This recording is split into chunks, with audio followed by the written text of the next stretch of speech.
Hi, everybody. Uh, I got caught up in a really interesting watch I was working on for the collection review. I've never seen one like it before, and so I'm a little late, and I apologize for that. Anyway, so I'm glad I'm here. I'm glad you're here too. Hey, Javi, how you doing, man? Thomas, Geezer, another. You got two Javiers. We only can have one. One of you is going to have to sit in the corner. Uh, let's see. Hey, Forbin, what's up? What's up? Tell him Willie Boy is here. Oh, Forbin. Nothing wrong with that. Oh, hi, Clyde. Hunting dog. Yeah, that's what I've been doing. I was woof woof. Um, anyway, so hi guys. Well, listen now.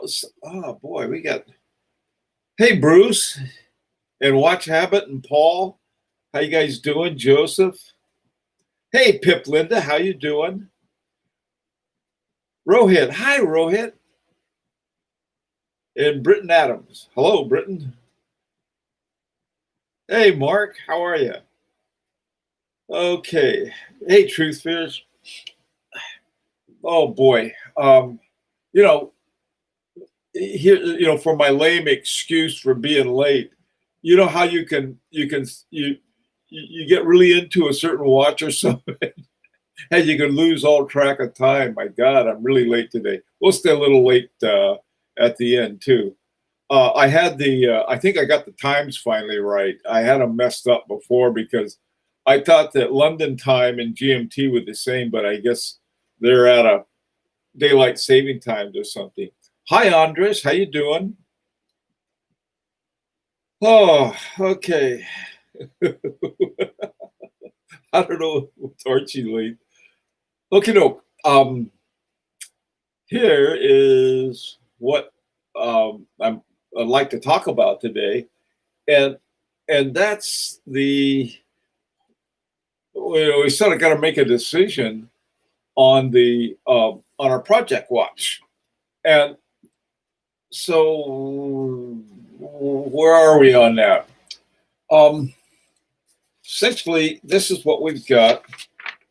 We have these options, and we pretty much decided on this is really option three. Option one was an ETA, option two was the Vaucher, and option three was going with the whole thing as being Agenor. And there aren't too many, there are only two watches, I think, that the entire movement is by Agenor. One is the Augengraf. Now, there might be two movements really. The new one in the Streamliner that H. Moser has may also it count as because they modified it. There were some modifications in it, but it's still an Agenor movement essentially. So anyway, um, so that's where we are.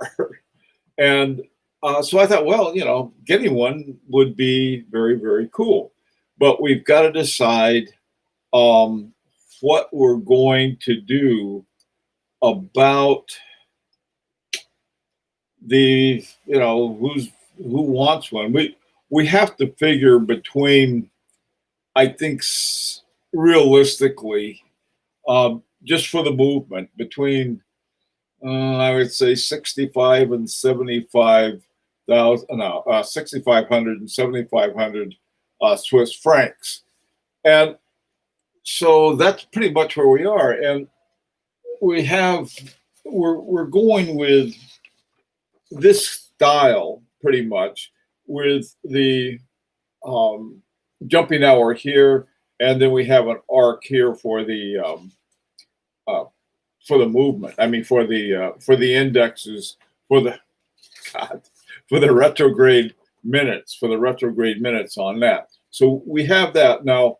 The rest of it, this may have to move out here somewhat because of the, as you can see on this one, this was what we dealt with originally. And this is the Hour Here and Hour Elsewhere by Van Cleef and Arpels. And what they had two discs for jumping hours. And so one of these would be gone. And so they could move it, I guess. I don't know whether they could move it a little closer to the center or not. And so we could have something about this approximation. Is that upside down? Yeah. Like this. Here's a green one, like this. Or even something like this. Now, the reason I'm bringing up these different dials is because a lot of people said, well, they want this dial or that dial. This was my Metropolis dial based on the 1924 Fritz Lang silent movie called Metropolis. And there was a big clock in there with that font. Now, here is this is the one that I recently got. And the time things are over here, the minute indexes. And ours is going to be over here. And I think ours is the better decision, to tell you the truth. I mean, rather than having to look at this way, we're, can't see what I'm doing. Where is it? Okay. Ours is going to be here instead of here.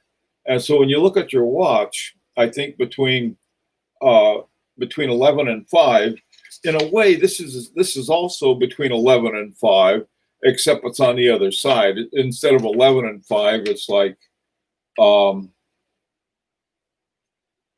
yeah, that's it. It's 11 and 5 going this way. Ours would be between 11 and 5 going this way.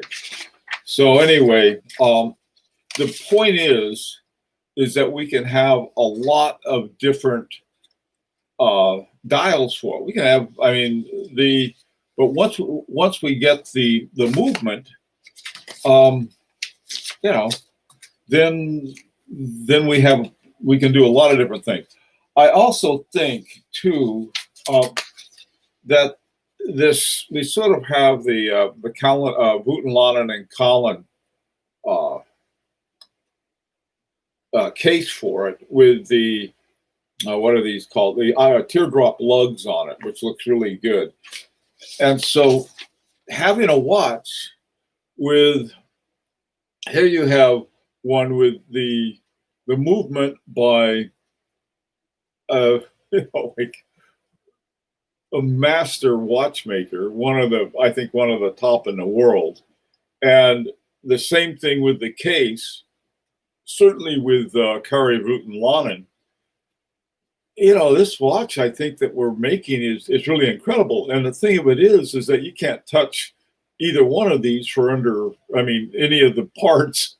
If this were done as a whole watch, it would be over $20,000. So, hey, Stuart King, is this going to be a Kickstarter? Absolutely not. This is going to be a group watch, okay? One that we're going to get as a group. And we were talking about entering it in the Grand Prix. We could probably win if we did, and if we could keep the whole thing under 10,000. And I think we very much want to do that and enter it into the Petite Aiguille thing. I think we'd have an amazing watch. So that was one of the ideas. Hi, Robert Gordon. How you doing? I think that we're at the point now, we've been working on this thing since, I think about April, and here it is almost October. But what we've got to do is we can say, okay, I really want to go ahead with this, and count me in, with the understanding of what it's going to cost us individually. And we've gone over, 50 ways from Sunday. So anyway, so that's where we are right now. Hi, how you doing, Hugh? Open hardware with the plans published under a Creative Commons license would be a good way to go. Okay. I don't know what that means, but Britton, I believe you. It sounds like a good idea. That was the idea too. Is the whole idea of having it's sort of like a public domain design.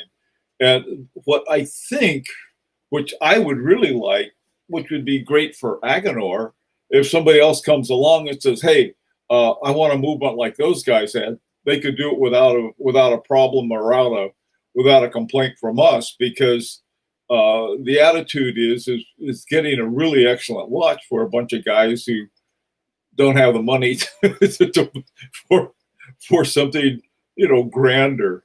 I don't know to what extent. I don't know what the economic formula is for watches and pricing. But back in when I was involved in publishing, it was basically manufacturer cost times 10. And so, I mean, that just what it costs to get a book out. It didn't include marketing. It didn't include, advertising, all of these other things. But they figured if they went with a factor of 10 times the manufacturing cost, they'd be able to cover all of these things and make a profit. So since we're not trying to make a profit, we don't have to multiply it by anything. And so but we may end up with something that is akin to a $70,000-$80,000 watch because we're putting all of the pieces together. Hey Arno, how you doing? No, Arno, no power reserve. The reason for that is we're trying to keep it to be a two. We're only having two indicators on it. This is sort of a discussion we had a long time ago. I like the idea. I love power reserve indicators, but on this watch, no, we're not. We're trying to keep the price down, remember, and this would add to it. There's a Jacquet Droz retrograde that reminds me of the Premier Monte. Yeah, I'm sure there are other watches that they copied us before we got around to making it, but that's okay. I think. What kind of movement do they have in it? Whatever Swatch gave them, I don't know. See, what is the plan for the clasp? Will it be made by the case maker? Well, that's a good question. That's one thing that hasn't come up yet. I think one of the things that we talked about is that we've got to take this one step at a time. It's not a bad idea to have, looking down the road a little, in terms of what we have to do. It's like, okay, so we all get this movement, and I've got no problem of then getting a case and a dial and hands and so forth and putting the whole thing together myself. Some people don't feel comfortable with that, and that's okay. We can make arrangements for that too. But right now, once we have the movement that we can actually use, what we can do, if nothing else, is put a couple hands on it and watch it. Just sort of wind it up and watch it go around. I tell you, Hugh, I passed on that idea, that $85 one, your thing, and he said I wouldn't do it with you, but Bill will do it with you. So I got it, and $85 was all I had to pay for it. And I want to thank you for that idea. That didn't happen. Okay, let's see. A simple pin buckle is class. Watch habit, that's right. I was told the same thing. I always thought that a deployant was the way to go, but a simple pin buckle is what you have. This is, this one's got a simple pin buckle, but this is my beater band that I have on, because on my regular band for this, it's got a little Vacheron Constantin logo on it. I probably ought to put that on by now. I've been wearing this one for years. With your publishing experience, a companion book titled "The Group in Their Watch," highlighting every participating minute journey, might be interesting. Yeah, it would be, Javier. That's a cool idea. It really is. The thing of it is, though, is that those things, I know exactly how much it would cost for us to put a book together, and that would, it may not be that bad, but I'm going to hand that over to you, Javier. That's your thing. Hey, Crappy, how's it going? Oh, hey, thanks, Geezer. This is. uh, okay. Um, so anyway, so here's what I thought I'd do on the Watch Project uh, Facebook page. I'll put a little blurb in there, and if you want to participate, say you're in. If not, just don't, and then you don't have to worry about it. And what we're talking about the the third option, or the option where we're going to go with Agenhor all the way. And then if they had this thing together for us, like I think I was told that a bespoke movement, and you guys want to pay what? Well, not that much. Hi, Kaz, how you doing, man? So yeah, so this is what we have. This is just the third one down. That was one of the earlier designs, but um, we're we have endless options on that, and we'd have to discuss the price, try to see if we could do something that would work a little better for both of us. Paul M, would we all have to go for the same dial? No. The thing is that what we would have to have with a dial, oh boy, this gets complicated. Okay, we want to have a dial.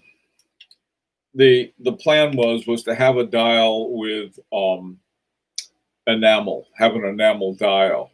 Now, an enamel dial is a little thicker, and so I guess if you had a dial that wasn't enamel, it may be a little thinner. I don't know if it would rattle around in the case or what it would do, but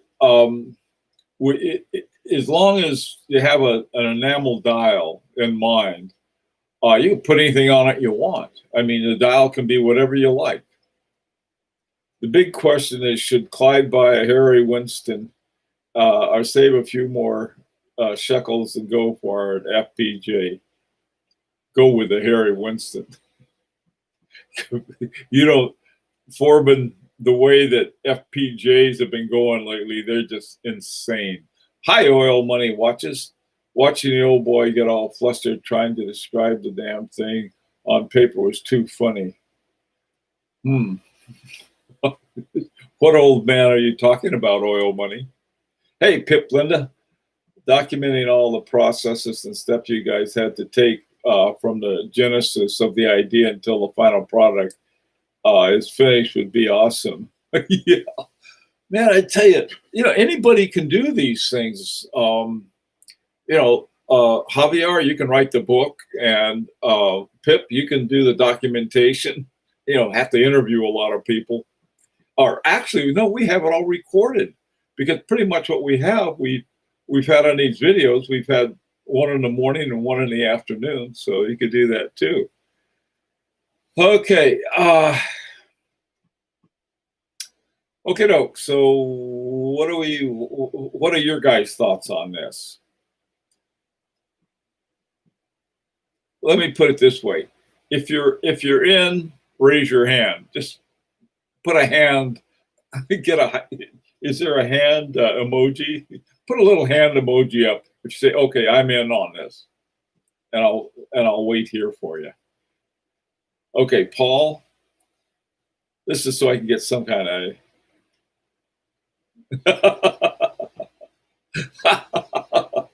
yeah, Clyde, you're right.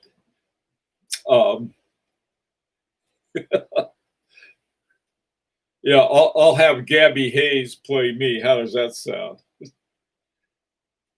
Okay, Paul's in. Hugh's in. Who else we got? That's it. Okay. I'll go to Agenor and say, well, we got three guys. All right. Man. So so let's limit edition of three then. That would be very now Donald, I'm not sure what that is, but I'll take it as this. This will count too. Hey Robert, 9Gs is too tight for me right now. Yeah, there's nothing wrong with that. This is something else, Robert. I was thinking of maybe what would be, once this project is we got this in the bag, so to speak. Another project I think would be a really neat one is to get a really thin watch for ourselves that was a true dress watch, except for one thing: get it in steel instead of gold or platinum, and try to do it with a top movement at a minimum cost. That would be sort of neat. Hi, Stoneful. Be a fantasy story. Hi, Maurizio. Yeah, that's Britain, not a problem. We've got most of our bad habits we can't afford. I'm going to have to sell some watches. Hey, Raj, I'm in for the last Dow, Sean, with the hour window and the center seconds. Well, the Dow we're going with is this one right here. So if this doesn't work for you, that's okay. Any suggestions for a YT channel that does watch reviews? Yeah, I got one. Oh, I tell you what, we'll take up a collection of $20 and send it to Archie for a review. Let's see. Stainless steel. Brimley. Who? I don't know Brimley. It's like AC3 biography. In it, he owns watches. You. That's. Hey, Wesley, how you doing? Okay, great, Stoneful. Hey, Mark, how are you? Good to see you. How are things out in Washington? A little smoky? We had some of your smoke all the way out here in Connecticut. So I hope you guys are okay. Or was that California smoke that was exported?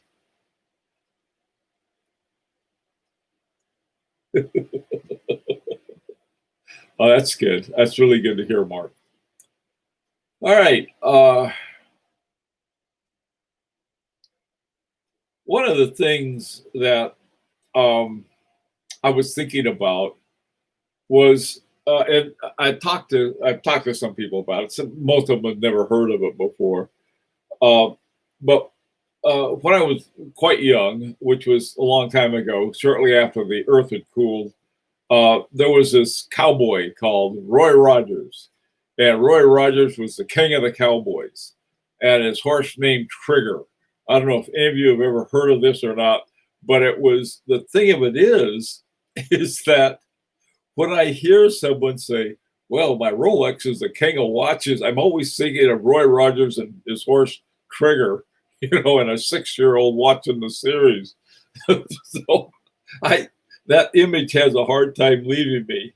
Yeah, that's right. Truth Fears, Roy Rogers and Dale Evans.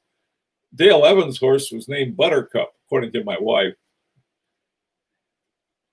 Get real. Okay, Robert. I am real about this. I mean, the whole idea of calling your watch the king of watches is to me something that is, I don't know why it strikes me that way. Oh boy, big during the 70s and 80s. Oh wow, I have a memory of it a little before that. Oh boy. I don't know. These are some of the things. The reason I bring it up is that I meant with, don't know if any of you know it. Oh, okay. Yeah, that was, it was, I don't know why, if you collect watches, maybe because I don't believe in collecting one brand. Now, I know some people who do and they love it, and more power to them. But I would never say if I collected like Omegas. There's this guy who collects Omegas who's wonderful to listen to. I love to listen to this guy talk about his Omegas, and he knows the history and everything about it. But you never hear the guy say, "Well, my Omega is the king of the cowboys," and that is, I don't know. I just sort of like, there are so many neat watches. This is why I was late. I discovered this watch in this collection that I'm reviewing in tomorrow's video. That was so cool. I'd never seen it before. I'd never heard of it before. And I'm looking at this thing. Wow, this is really interesting. And my other watch said, "You're late." So that's why I was late. There you go, Robert. Okay, I remember the Cisco Kid and Roy Rogers, the Cisco Kid and Poncho. Here's a piece of information I learned about the Cisco Kid and Poncho. Those are the same names. They're short names for Francisco. How about that for trivia? Truth here. Oh, brother. You know, I don't know where you got that truth here, but that's funny. Let's see. To be more inclusive, a first watch group project should perhaps be more affordable. Many high horology brands base their movements on the venerable 6498 and 6497. Boy, I've seen more of that than you know, Joseph. I agree. I mean, we had done that at another time on this on our group. We had a thing. In fact, we used instead of using a 6498 or 97, we used the Seagull clone of it. Okay, because I found that working on watches that I'm really good at breaking movements. So I thought, well, might as well get one that we can afford. Here's one I've been working on for a while, for way too long. And it's got a 6497 clone, or the real thing. I never know which one I have in there. But those kinds of things, we can do that too. But this is sort of a unique thing, I think, that for us to be able to get a watch of this caliber, that's at something that is roughly affordable. Now, when I say affordable, I got some watches that are going to have to go on the block for me to afford it. But that's okay. Okay. Oh, Clyde.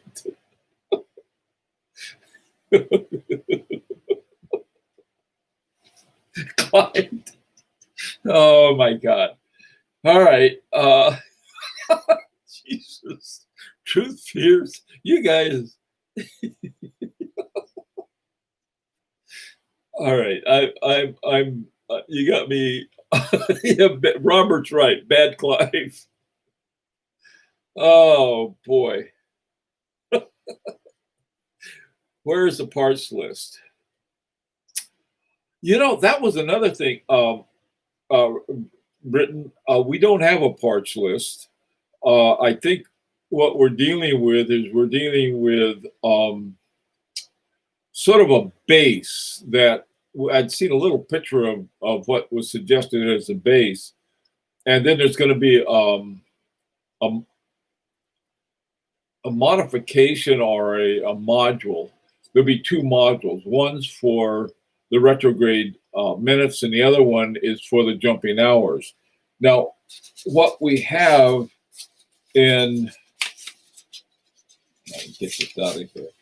What we have in this watch right here is called the AGH 60249. Now, this is the complete movement by Agenor. So they've already are experienced with the jumping hours. And one of the other mechanisms in here is for the retrograde minutes. I have a watch, Harry Winston Premier by retrograde.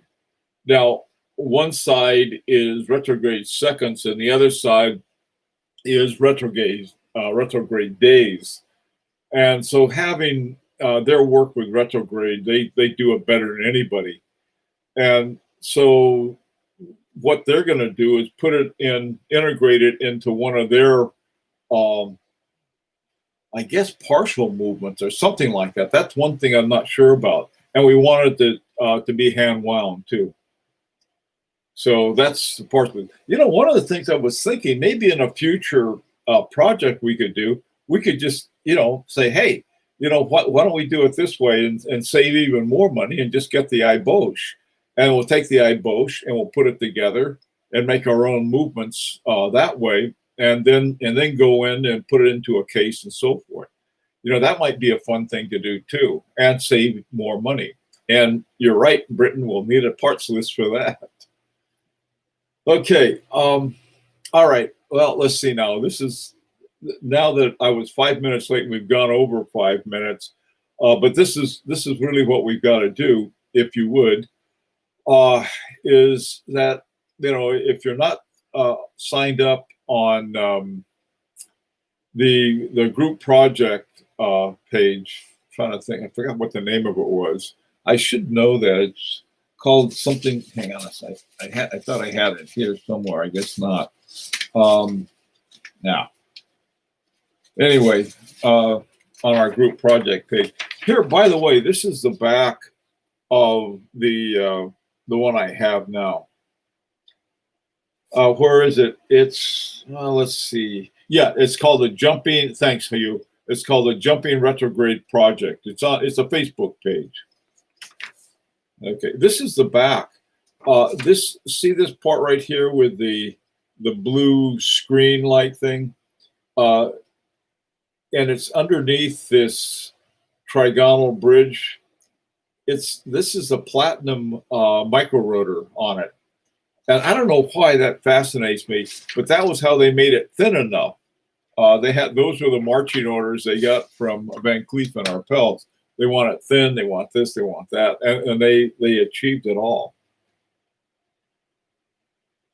Arno, I will do that as soon as we're finished here. So anyway, well, look, guys, if this is something you can't afford, don't even think twice about it. We'll do another project on something we all can afford, and I'll break a few more movements for it. This is one thing that has. If you do break a movement, don't throw it out. I use this for a practice movement, and I've been doing some beveling my on glass on it, and they're great because I don't have to worry about breaking it because I already broke it. So I'm ahead of the game on that. Okay, sure, yeah. Anybody who wants to come on, there'll be a question before about what. I mean, because this is something that if we're going to do it and we go ahead with this, we can't tell Agenor, say, okay, we got 10 guys who want to do this. What can we get it for? And then they do it, and someone says, well, I guess I really can't. Well, that presents a real big problem. So this is why it's something I think that if you can't do it, don't worry about it. We can do something later on that was more so forth. Okay, guys, take care and stay safe, wear a mask, do all the good things.